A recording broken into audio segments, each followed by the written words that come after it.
성경에 보면 니고데모라든지 이런 훌륭한 바리새인들이 나오는데, 우리가 잘못 보면은 성경의 바리새인들은 굉장히 잘못되고, 서기관들, 사두개인 이 세 그룹들이 완전히 잘못된 것처럼 우리가 이렇게 오해할 수가 있습니다. 그래서 예수님이 아주 바리새인, 서기관들, 사두개인들을 굉장히 야단치고 그런 장면들이 사실 나오는데, 사실 니고데모 같은 그런 요한복음 3장에 나오는 그런 바리새인은 얼마나 귀합니까? 한밤중에 예수님께 찾아와 가지고 어떻게 해야 내가 구원을 얻으리까?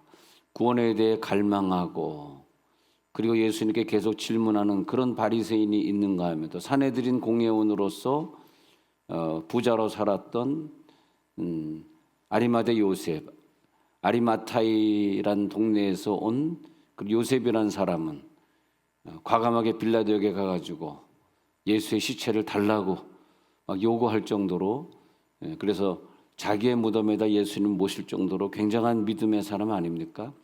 성경에 보면은 그 훌륭한 백부장들, 또 그런 니고데모 같은 바리새인들이 잘 소개되고 있습니다. 근데 예수님이 바리새인을 얘기할 때, 바리새인은 뭐라 그러냐면 파리사이오스라고 말을 하고, 외식하는 자는 휘포크리테스 이렇게 말을 하겠습니다. 이 두 가지 단어를 보면은, 외식하는 자는 휘포크리테스다, 너희들은 외식하는 자다. 그리고요, 근데 바리새인은 파리사이오스, 그래가지고, 근데 바리새인 파리사이오스는 좋은 말이에요. 너희들은 하나님을 잘 섬겨서 세상과 구별된 사람이다, 그렇게 말합니다.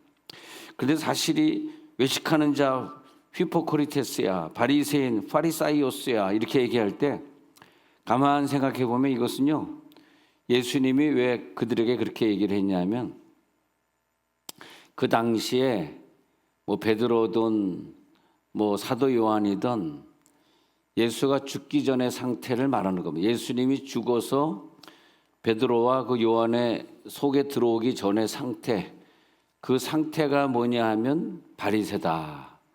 그러니까 그 당시에 예수님이 죽기 전까지는 어떤 특정한 사람이 바리새인이 아니고 전체가 다 바리새인이, 전체가 다. 왜? 예수님이 안 죽었으니까, 내 속에 안 들어왔으니까. 전체가 다 외식하는 자예요. 히포크리테스의 전체가 다. 그럼 지금은 누구냐 하니까, 지금은 교회를 다니던 교회를 안 다니던 내 속에 예수가 없이 행동하는 자, 내 속에 예수가 없는데 행동하는 자는 사실은 다 바리새인이고 외식하는 자입니다. 왜냐하면 예수님이 내 속에 들어오셔야지 내가 내 본질을 찾게 되고, 내가 누군지 알게 되고, 내 속에 예수의 영이 내 영과 하나가 될 때 생각하고 말하고 행동하는 것이 진정한 나가 되거든요. 근데 내 속에 예수가 없이 행했던 모든 말과 행동들, 우리 학생들도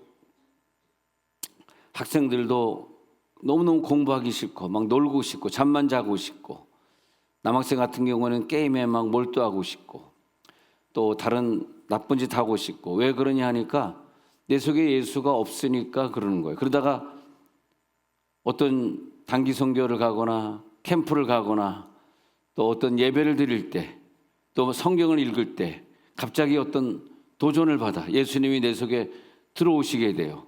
그 다음부터 갑자기 행동이 달라지고, 부모님에게 하는 말이 달라지고, 친구에게 쓰는 용어가 뭐 개 죽겠어, 개 더워, 개 빡쳐.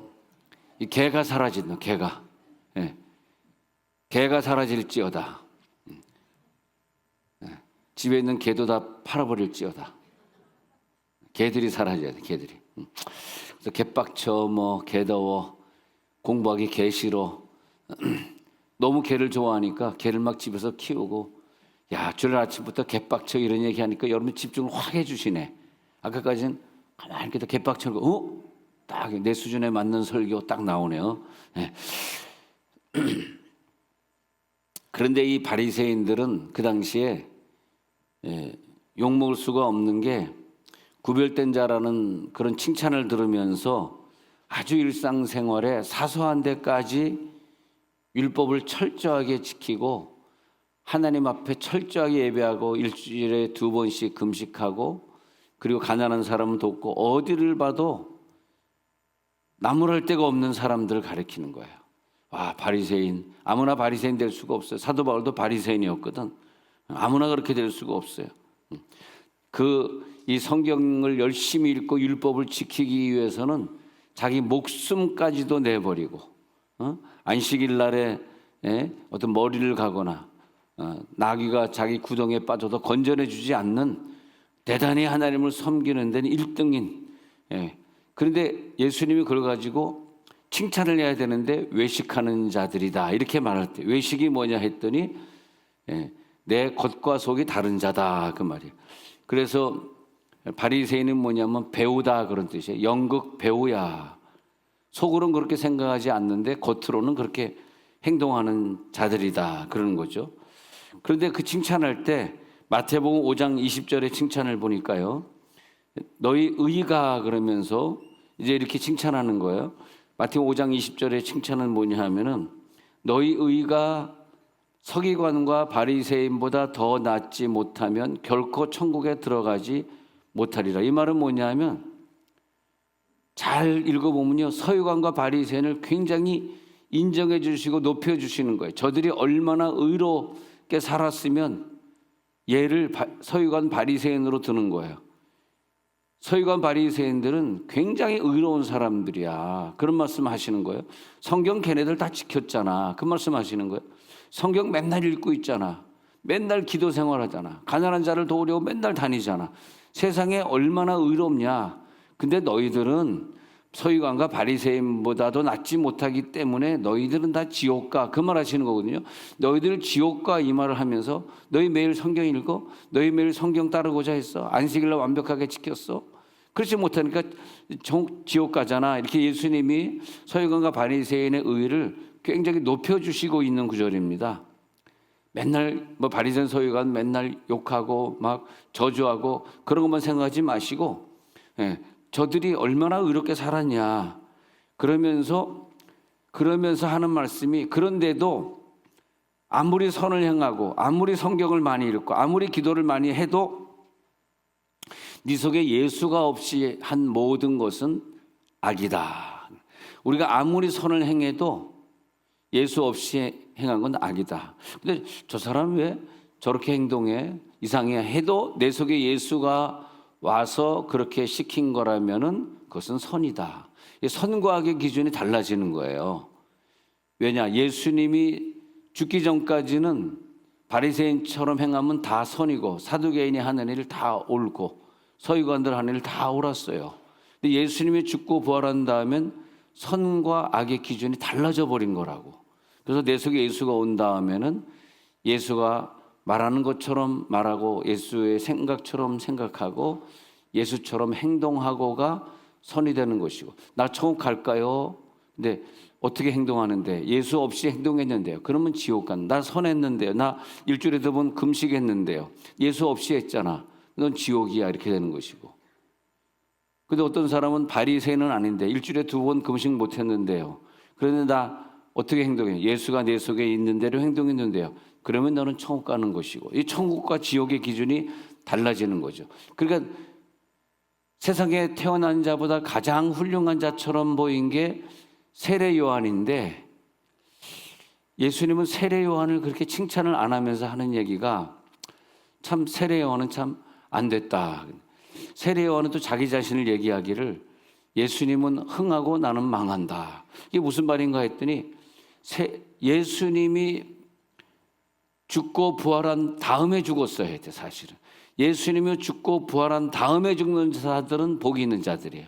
근데 예수님이 죽고 부활하시기 전에 헤롯이 목을 잘라버려가지고 비참하게 죽어버렸어요. 예수의 죽음을 못 보고 가버렸어요. 자, 이게 문제입니다. 근데 예수님 죽음 이후에 죽었던 많은 사람들은 예수를 믿고 죽은 자들, 예수님의 제자들은 예수님이 죽고 부활하사 베드로 속에 들어오시고 베드로 속에 들어와서 이제 네가 2팔을 벌리니 네가 원치 아니하는 곳으로 너를 데려가리라. 그리고 베드로에게 복을 주고 무슨 복이냐? 내가 죽었다 부활했다 네 속에 들어간다. 이 복을 받을지어다. 예수가 죽고 부활해서 내 속에 들어오는 게 제일 큰 복이다. 지금 얘기를 하고 있는 거예요. 그래 우리들은 세례 요한보다 큰 복을 받은, 우리들이 복 받은 것은 베드로나 사도 요한이나 뭐 안드레나 그 사람들이 받은 복과 같은 복이에요. 왜? 같이 예수를 우리는 모시게 됐으니까. 바울도 예수를 그 속에 모셨으니까 우리는 같은 복을 누리는 자예요. 근데 세례 요한은 아니라는 거야. 세례 요한은 죽었는데, 목잘로 죽었는데, 근데 예수님이 죽기 전에 죽었다 이거야. 아무리 아브라함, 모세가 훌륭하고 좋아도 예수를 모시고 죽은 사람들은 아니에요.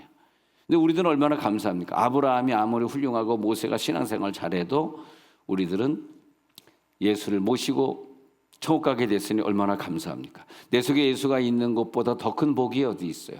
내 속에 예수가 계시기 때문에 이제는 우리 학생들 입장에서는 그렇게 공부하기 쉽고, 그렇게 잠자고 싶고, 그렇게 쌍욕하고 싶고, 그런데 예수가 내 속에 오시니까 이제는 입으로 욕하기 싫어지고, 이제는 친구들, 좋은 친구들 사귀고 싶고, 술, 담배 하는 애들은 이제는 멀리하게 되고, 네. 아멘도 이제는 예수가 하지 말라니까 또 안 하는 거라고. 그것도 또 착하니까 애들이. 할렐루야.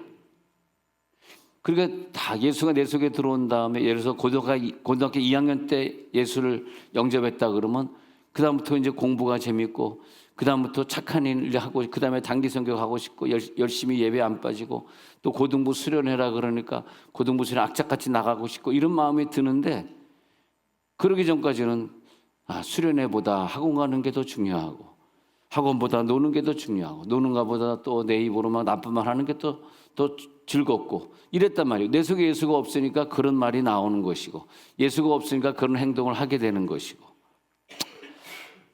얼마나 감사합니까?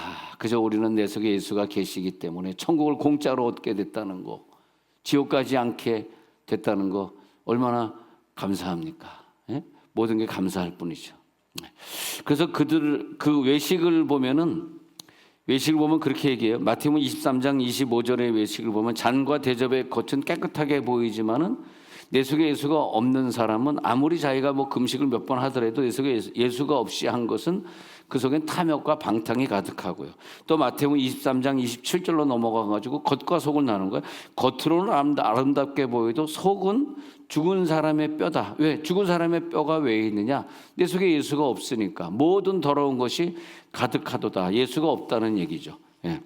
그래서 히포크리테스, 외식하는 자, 배우 연기하는 자, 대역을 하는 자, 히포크리토스. 근데 히포크리토스는 히포크리노마이라고 하는 대역하다, 연극하다, 진짜와 똑같아 보이네.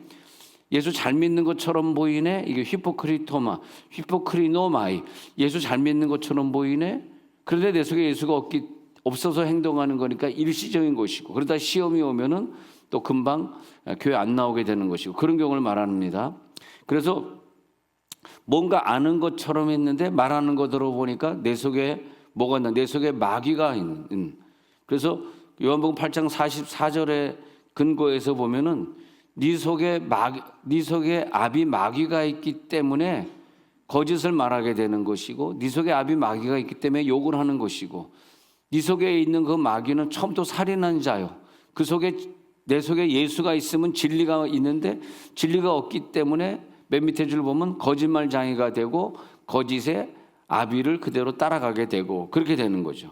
그래서 이제 그러면 어떻게 예수가 있는 거 알겠습니까? 했더니 네 속에 예수가 있다고? 그러면 뭘로 알고 있냐? 너의 언어의 열매, 너의 생활의 열매로 알 수 있어 하시는 말씀이 마태복음 7장 16절에서 예수님이 네가 어떻게 예수를, 이제 내가 죽어서 네 속에 들어가면은 어떻게 사과나무에서 어떻게 포도를 따고 포도나무에서 어떻게 사과를 따겠느냐? 사과가 열매인 것은 씨앗이 사과 씨앗이 아니냐? 네 속에 있는 것과 네 밖으로 말하는 게 같은 것이다. 그러면서 이제 7장 16절에서 그들의 열매로 그들 알지니 가시나무에서 포도를 엉겅께서 무화과를 어떻게 따느냐? 이와 같이 좋은 나무마다 아름다운 열매를 맺고 또 못된 나무가 아름다운 열매를 맺을 수 없는. 그 다음 구절 보니까 아름다운 열매를 맺지 아니하는 나무는 결국 뭐냐? 사과나무가 포도나무를 맺었다? 그것은 찍혀불에 던지는 거다 이거. 포도나무가 사과를 맺었다? 그것도 안 된다는 거죠. 그래서 찍혀 불에 던져지는데 이러므로 그들의 열매를 보면서 그 속에 누가 있는 줄 알리라 이렇게 된 거죠. 자, 이해가 되시죠? 그 속에 누가 있는지는 그 사람의 열매를 보면 알리라 그렇게 된 거죠. 저같이 어렸을 때부터 예수 믿은 사람은 교회를 어렸을 때부터 다녔기 때문에 뭐 술 담배를 하거나 뭐 욕을 하거나 그렇게 살아본 적이 없거든요. 그래서 나중에 목사가 되고 나서 보니까 그게 너무 감사하더라고. 근데 목사님 돼서도 이렇게 설교 중에 막 욕하시는 분들도 좀 있는데 그들은 이제 저들이 과거에 어릴 때 어떻게 살았을까? 중고등학교 때 어떤 교회를 다녔을까? 이렇게 추적을 해보면 굉장히 그 교회를 안 다녔거나 다녀도 욕이 많이 들리는 엄마 아빠가 욕을 하든지 뭐 그런 세계를 살았더라고요. 그래서 우리들이 나쁜 얘기를 안 하고 욕을 하지 않는 그런 세계를 산다는 것이 얼마나 나를 사랑하셔서 나를 성공시켜 주시는 그런 세계를 내가 살게 된 생각해 보니까 너무 감사하다. 그래서 다시 다음 구절을 볼게요. 그 다음 구절 계속 보면은 나더러 주여 주여 하는 자마다 다 천국에 들어갈 것이야. 나 주여 주여 하는데 이제는 주여 주여 하는 게 천국에 들어가는 기준이 아니라는 거. 우리 주여 주여 하잖아요. 주여 주여 하지 말라는 것이 아니라 주여 주여 하되, 주여하고 통성기도 하잖아. 하되 내 속에 예수가 있어서 했느냐 아니면 내가 했느냐로 다 천국에 들어가는 것이 아니다. 다만 하늘에 계신 내 아버지의 뜻대로 행하는 자. 누가 예수님의 아버지 뜻대로 행할까? 그 아버지의 아들인 예수님이 내 속에 들어왔을 때 나는 뭐가 되냐? 남자나 여자나 할 것 없이 다 똑같이 하나님의 아들이 되리라. 아멘. 우리는 하나님의 자녀가 됐잖아요. 하나님의 자녀가 됐기 때문에 주여 주여 하는 것이 아니라 아버지, 아빠 아버지라 부르짖게 되고요. 그 다음에 아버지의 뜻대로 행하게 되고요. 근데 그 다음 구절을 보니까 내가 예수 이름으로 귀신을 쫓아내고 주 이름으로 많은 것을 행했는데요. 행할 수는 있어. 네가 예수 이름을 사용해서 할 수는 있어. 그러나 그것은 뭐냐? 그 다음 구절에 보니까 내가 너를 도무지 알지 못하는데 그것은 뭐냐면 불법이다. 네 속에 예수도 없으면서 예수 이름을 사용한 것은 불법을 행하는 자기 때문에 너는 큰 죄를 졌다. 내 속에 예수도 없는데 왜 예수 이름을 사용하고 예수 이름으로 밥 먹을 때 예수 이름으로 기도했습니다. 왜 기도하고? 그건 예수가 있는 자가 하는 거지 예수가 없는데 예수 이름으로 왜 병을 고쳐? 그래 너는 불법이지. 그러면 그 다음 구절 보니까 그러면 내 이 말을 이해하면서 예수가 내 속에 있는 자는 누구냐 했더니 내 속에 예수가 있는 자는 그 집을 반석 위에 지은 누가 지혜로운 자냐? 내 속에 예수가 있는 게 지혜로운 자. 누가 반석에 집을 짓냐? 내 속에 예수가 있어서 내 속에 예수가 집을 질 때 그것은 반석 위에 집을 짓는 것이다. 근데 내 말을 듣고도 행치 아니하는 자는 그 다음 구절 보니까 그 다음에 그 반석 위에 집은 무너지지 아니한다. 26절에 보니까 예수 없으니까 뭐냐? 모래 위에 집을 짓고 사는 거다. 모래 집을 짓고 사는 갑자기 사탄이가 몰아칠 때 27절에 보니까 창수가 나고 바람이 불어서 그 집에 부딪힐 때 무너진다. 그 무너짐은 심하게 될 것이다. 야, 내 속에 예수가 있는 게 너무 감사하고 그 비바람이 우리 집을 부딪히지 않고 우리 집을 무너뜨리지 않고 거룩한 성품의 그 열매가 드러나고 그리고 예수의 영이 내 영을 지배하시면서 근데 보시면요. 지배하지 않으면서도 지성이 있을 수 있고 내 속에 예수가 내 속에 오지 않았는데도 지식이 넘칠 수 있고 똑똑할 수 있고 성공할 수 있습니다. 그러나 그것은 언젠가는 풍파가 몰아쳐가지고 부딪힘에 무너져 그 무너짐이 심하니라 라고 지금 읽은 구절에서 말하고 있거든요. 근데 내 영과 예수의 영이 하나 돼가지고 갈 때는 한 사람 한 사람은 사랑하는데 왜 이렇게 긍휼이 나오고 왜 이렇게 사랑이 나오는지 내 식구나 내 교인들 볼 때 내 섬김의 대상이구나. 내가 더 잘 섬겨야 되겠구나. 하나님이 바울이요 제일 중요한 게 사람이더라고. 사람. 내가 빈한 사람한테 빈한 사람처럼 부한 사람 가운데 부한 사람처럼 또 가난한 또 있는 자에게 있는 자처럼 유식한 자에게 유식한 자처럼 무식한 자에게 무식한 자처럼 내가 행동했던 것은 아무쪼록 많은 사람을 얻고자 함이니. 바울에게는 예수가 내 속에 들어오기 전에는 막 사람을 죽이고 사람의 목숨이 사람이 귀하지 않았어요. 근데 내 속에 예수가 들어온 다음에는 사람이 귀하더라고. 사람을 내가 어떻게 존경해드리고 어떻게 배려해드리고 그 사람에게 가능한 어떻게 칭찬해드리고, 그것이 사람을 나에게 준 것은, 나에게 임하는 사람을 준 것은 다 내 섬김의 대상으로 주셨구나. 그래서 그 사람들을 만나서 전도하지, 그죠? 회개시키지, 거듭나게 하지, 자기 자신을 부인하게 만들지. 그래서 내 제자를 삼아가는데 바울이 나중에 그러잖아요. 너희들 내 제자가 내 면류관이다 그러잖아요. 할렐루야. 내 속에 예수가 들어온 다음부터 뭐가 달라지냐 하면은 내 속에 예수를 저에게 주고 싶어요. 전도하고 싶다니까. 전도하지 않으면 내 속에 예수가 없다고 봐야 돼. 내 속에 예수가 들어오면 이 사람도 같이 예수를 나누고 싶거든. 그 다음에 내 속에 예수가 들어온 다음에는 내 속에 예수가 들어온 사람들을 내가 또 알아봐요. 이 속에도 예수가 계시네. 저 사람 언어, 저 사람의 행동 보니까 예수가 확실히 계시네. 근데 고린도전서 2장 14절 유명한 자리잖아요. 그 고전 2장 14절은 무슨 말이냐 하면은 육에 속한 사람은 이렇게 육에 속한 사람은, 자, 이걸 정리해 보면 육에 속한 사람이 뭘까요? 그것은 내 속에 예수가 없는 사람은, 예수가 없는 사람은 하나님의 성령의 말이 이해도 안 되고 성령의 일을 받기도 싫고 이런 영성 설교하고 나하고 안 맞아. 왜? 육에 속해 있으니까 이게 안 맞는, 코드가 안 맞아. 그래서 영적인 설교나 구원의 설교를 들으면은 난 저게 어리석은 설교야. 어리석게 보이는 거죠. 또 그 비밀을 알 수도 없어. 왜냐하면 그러한 일은 영적으로라야 분별되기 때문에. 영적이 뭘까요? 영적은 예수님이 내 속에 올 때 내가 영적인 인간이 되는 거죠. 그러니까 누가복음 8장 10절에서는 예수님이 아무에게나 이걸 가르쳐 준 것이 아니라 내 속에 예수가 있는 사람에게만 알려주고 다른 사람에겐 벽을 딱 쳐가지고 비유로 해버려. 비유로. 자, 우리가 나이 들어가면서 천국이 점점 더 가까우면서 지난날 보니까 얼마나 허무하게 인생이 확확 지나가는지, 난 뭐 했지 생각하니까 그 다음에 내 앞에 뭐가 있지? 내 앞에 천국밖에 없더라고. 내 앞에 뭐가 있어요? 오늘 이 시간도 내일이면 다 순식간에 사라지고 내 기억 속에 없어질 일들.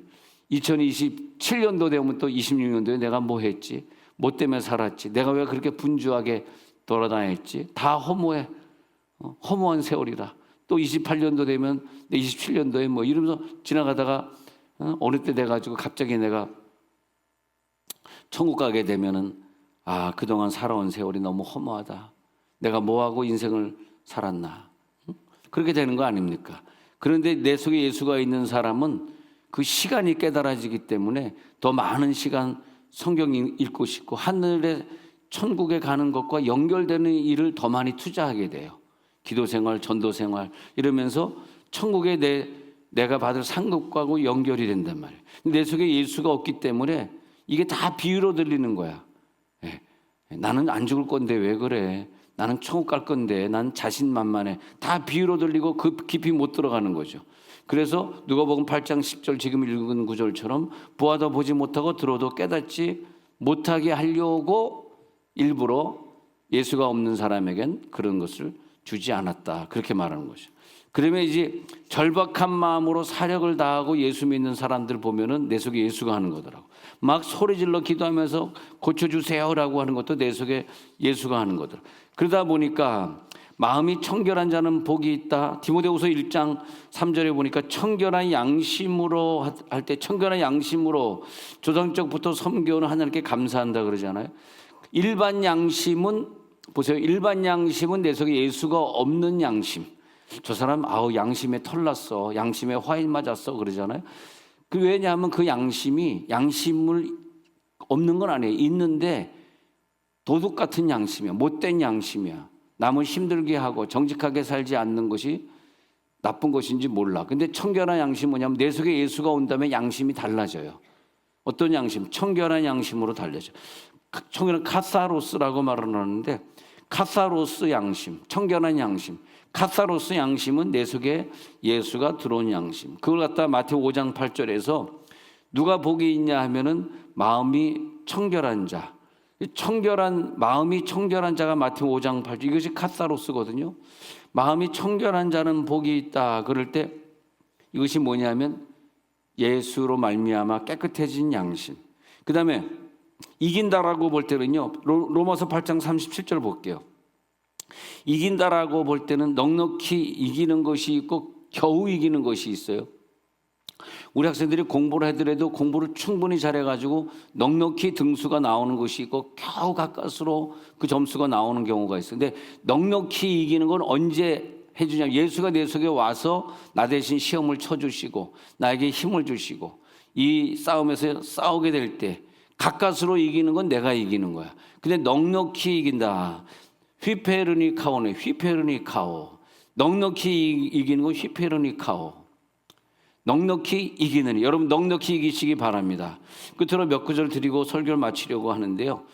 자, 이제 우리가 요한복음 14장 14절 볼게요. 요한복음 14장 14절에서 자, 이제 우리가 이제 이 영적인 싸움을 싸워야 되잖아요. 영적인 싸움을 싸우는데 어떤 기도를 해야 되느냐. 근데 내 속에 예수가 있을 때의 기도를 내 이름으로 하는 기도라 그래. 예수 이름으로 하는 기도는 무엇이든지 응답받아. 왜 내가 이거 기도해도 응답받지 못했지? 자, 지금 설교를 쭉 펼쳐놓고 다시 한번 처음부터 생각해 보자고요. 내 속에 예수가 없이 한 행동을 하는 사람, 내 속에 예수가 없는 말을, 예수 말을 안 하고 마귀 말을 하는 사람, 자기 감정도 다스리는 못하는 언어들. 근데 그런 것들은 내 속에 예수가 없이 말하기 때문에 예수 이름으로 구하는 게 아니고 예수가 없이 구하니까. 그러니까 예수가 들어줄 수가 없는 거죠. 내 속에 예수가 구해야 되는 것을 다른 말로 내 이름으로 구한다. 네가 구하는 것이 아니라 네 속에서 내가 구하리라가 내 이름으로 구하는 것은 주신. 자, 여기 16장, 그 뒤에 16장 23절 볼게요.